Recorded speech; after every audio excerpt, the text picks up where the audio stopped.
নমস্কার, আমি রুমকি আপনাদের সামনে চলে এসেছি।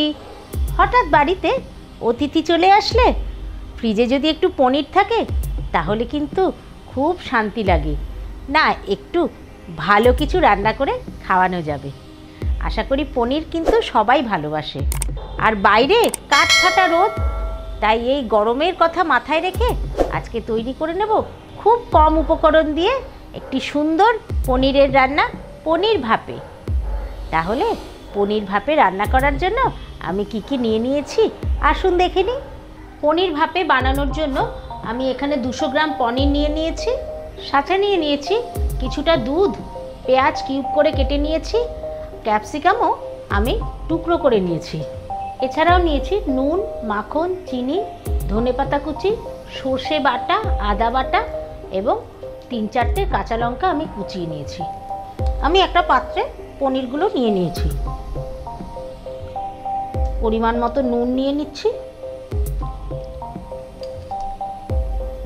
অল্প একটু চিনি,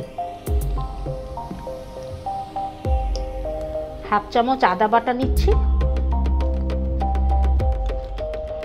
আর 1 চামচ সর্ষে বাটা নিয়ে নিচ্ছি।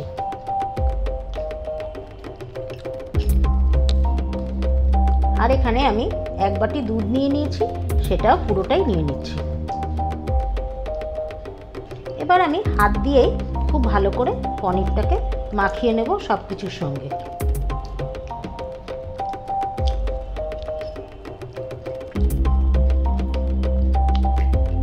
বাড়িতে আর কিছু না থাক, একটু যদি ফ্রিজে পনির থাকে তাহলে কিন্তু কোনো চিন্তা থাকে না।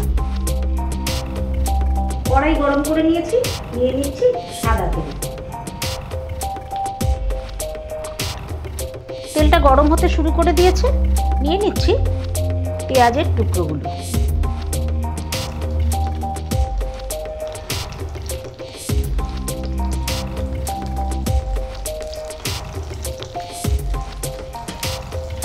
পেঁয়াজগুলো হালকা ভেজে নেব।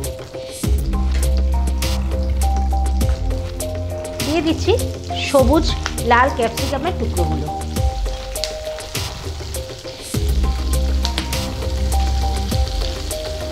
আমার কাছে লাল সবুজ দুটো ক্যাপসিকামই ছিল, তাই জন্য আমি এই 2 রকমের ক্যাপসিকামের টুকরোই দিয়েছি। আপনাদের কাছে যেরকম থাকবে সেরকমই রান্না করবেন। নিয়ে নিচ্ছি সামান্য নুন,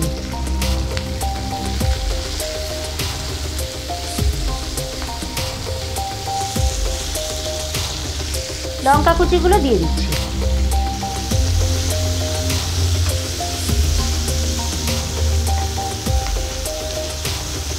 এখন আমি দুধে ভেজানো পনিরগুলো দিয়ে দিচ্ছি।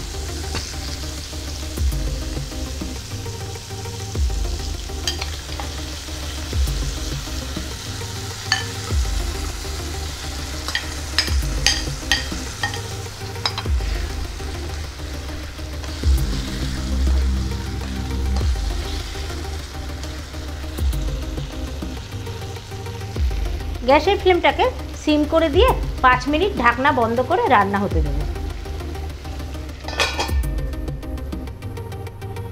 5 মিনিট পরে ঢাকনা খুলে দিলাম। একদম তৈরি হয়ে গেছে। ওপর থেকে একটু মাখন দিয়ে দিচ্ছি।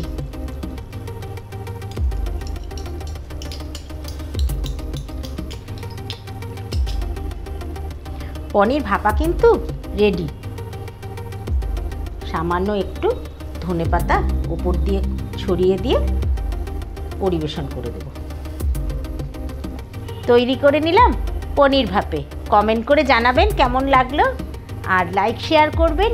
আর পরে এসে চ্যানেলটিকে আপনারা দেখছেন কিন্তু অনেকেই সাবস্ক্রাইব করেননি, সাবস্ক্রাইব করে দেখুন, তাহলে কিন্তু আমি নতুন নতুন রান্না নিয়ে আরও আপনাদের দেখাতে পারবো। তাহলে আজকের মতন বিদায় নিচ্ছি। নমস্কার।